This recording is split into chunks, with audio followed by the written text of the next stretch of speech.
Welcome back everybody, my name is Sean Lei, and if you're new to this channel, I am a National Master here in Canada.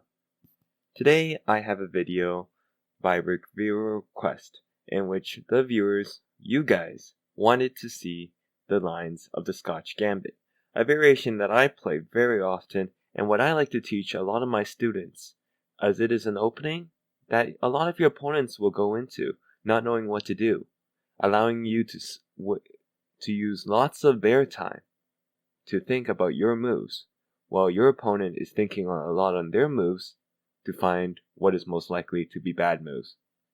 I think this opening is very strong, from 0 rating all the way to like master level, as this opening, even at the highest tier, when played properly by black, is just a drawn position in which there are lots of play for white, while on the white side, there's a lot of tactics that you can play, especially at the lower levels. So what is the Scotch Gambit?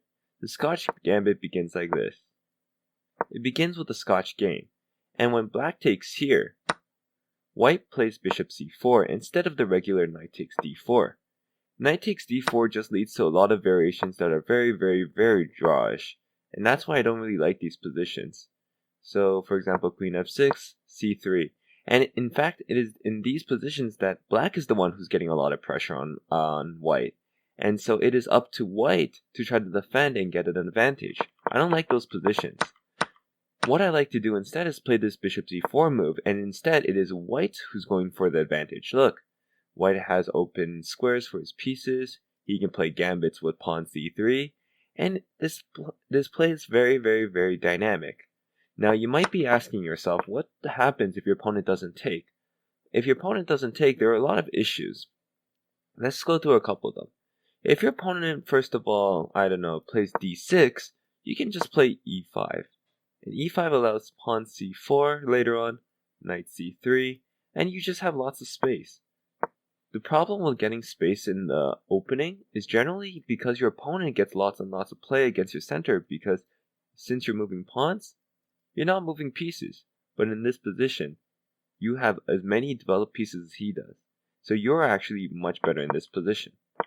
What if he plays something else? What if he plays bishop d6?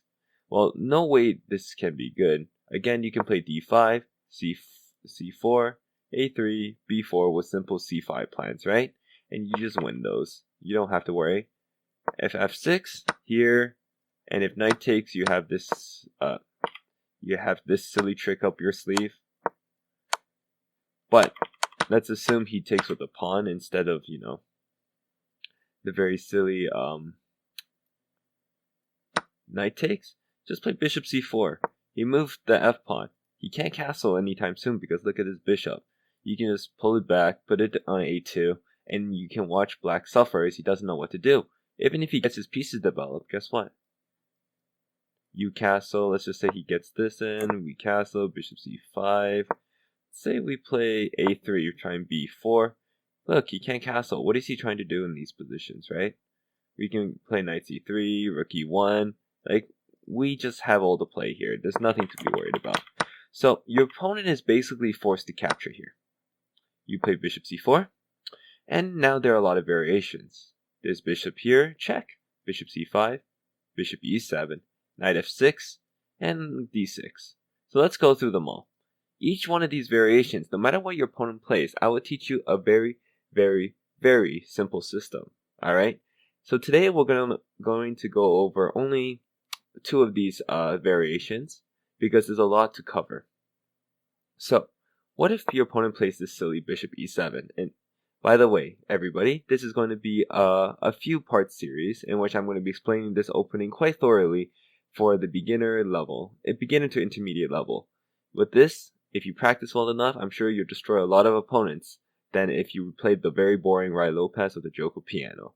So, let's say your opponent plays bishop e7. Now, bishop e7 may seem good because you're developing a piece, you're playing knight f6 next, you're castling, and, well, white can take back, but you're surviving.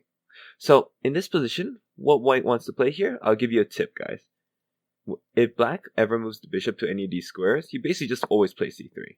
Always play c3. It may be for different reasons each time, but always play c3 if your opponent moves his dark square bishop.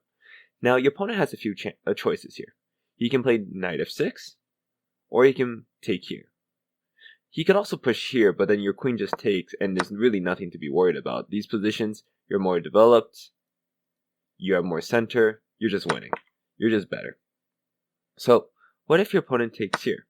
I want you guys to pause your clocks, because there's actually a very, very, very good move here that you can play that takes advantage of this bishop blocking in all of the black pieces. Alright, I hope you guys paused your clock. The move is the very simple queen d5. What does queen d5 do? It threatens checkmate. And the question is, how does black defend? Let's say black does this, you have this checkmate over here. What if your opponent plays knight e5? Well, that's just a free piece, doesn't do anything. So the only move is knight h6. So then you can take on h6 with your bishop, and castling is the only way to stop the checkmate. And unfortunately, you can't actually do this because of knight b4, and then there are some tricks against you. But what you can do here is just take on c3. And now he's forced to capture back, and look at this position. You're still down a pawn, but can these two pawns be really considered pawns here? You can play really silly moves like h4, rook here, and you can just win the game easily from here because you look at your pieces, look how amazing they are. Look at this guy, look at this guy, look at this. They're all useless. You can just castle queenside if you want, you can castle kingside if you want. Just destroy your opponent, play queen h5, win this pawn, right? These aren't real pawns, okay? They're just things for you to capture. So, instead of that, instead of bishop e7, which we know is bad, how about we go through this variation? Bishop b4 check. What does bishop b4 check do? Bishop b4 check forces us to play c3. Because if we play bishop d2 and we capture, it's okay for white, but we don't get the play that we want. So we want to play c3. And then generally they have to capture us, otherwise if they move back, what was the entire point of this, right? Check. So if they capture us, the main moves are knight takes, b takes, but what I suggest you guys do is just castle here. And the idea is, if your opponent is very greedy, he can capture here, and all of a sudden, if you guys know the Danish Gambit, this is very similar to that. Your pieces are aiming at these very, very weak squares. You have moves like queen d5, queen b3, a3, kicking the bishop away. And your opponent's in a lot of trouble. Let's just say your opponent plays d6, well, you can just take here. So what does he do? If he plays f6, right? f6 is one of those moves that can't be good. Let's say we play a3, we tell the bishop to move on on a different diagonal. You can choose here, but then it won't be defending here. So if it goes like here, well, we always have moves like rook e1,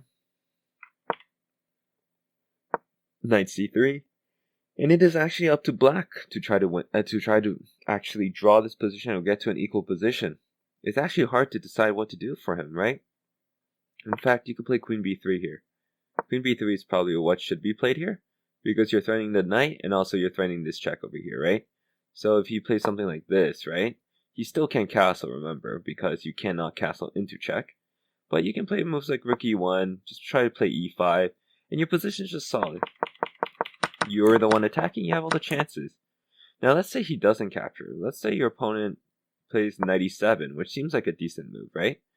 We'll go through the variations of knight f6 in another video in the future, because knight f6 is just another thing you guys need to worry about, but that's one of the main lines. Let's say he plays knight e7, it looks good, because we're not able to push our pawn here to attack his knight.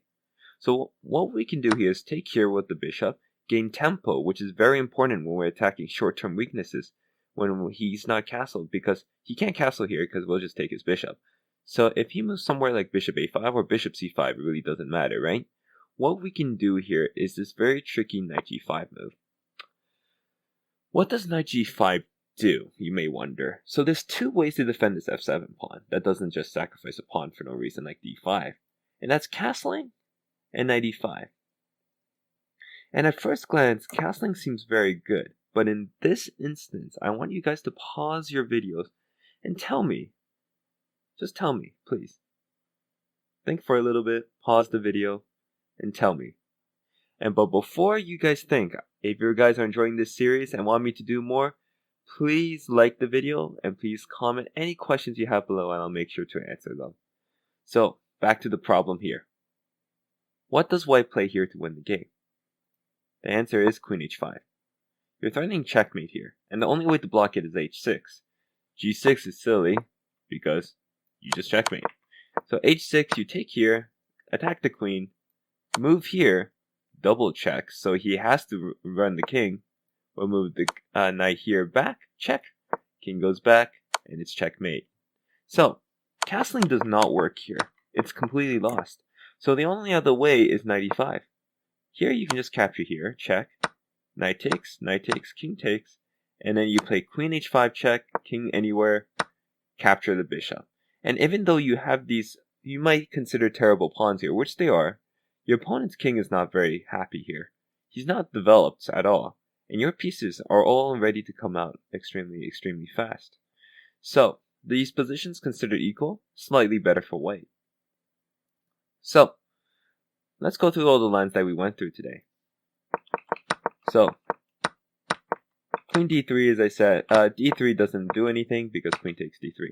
But the two main variations that I taught you guys today is bishop e7, you play c3. Bishop e4, you play c3. And it's very simple because after bishop e7, if he takes you, you play queen d5, oops, not queen d4, queen d5, threaten checkmate. If he plays bishop b4, you play c3, captures, and now you threaten everything, right? If he captures here, boom, boom. Even if he doesn't, if he plays knight e7, right? You just attack his bishop, it goes away somewhere, then you play knight g5. There's a lot of tricks that your opponent might fall for, and this is only like the 8th move or 9th move, right? Or this is actually, yeah, it's the 8th move here. And your opponent could already fall for so many traps.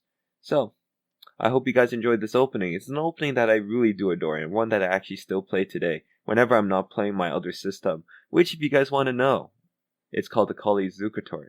And it's another very simple system, but unlike the Scotch, it's less tactical, but more positional, which I think is more useful for you guys especially, which is more useful for me especially, because at the higher levels, people aren't going to fall for these tricks. But at the beginner or intermediate levels, people will for sure fall for these, and you'll be surprised how many people will lose very quickly. I hope you guys enjoyed, everybody. Please like and subscribe for more chess-related content. See you in the next one.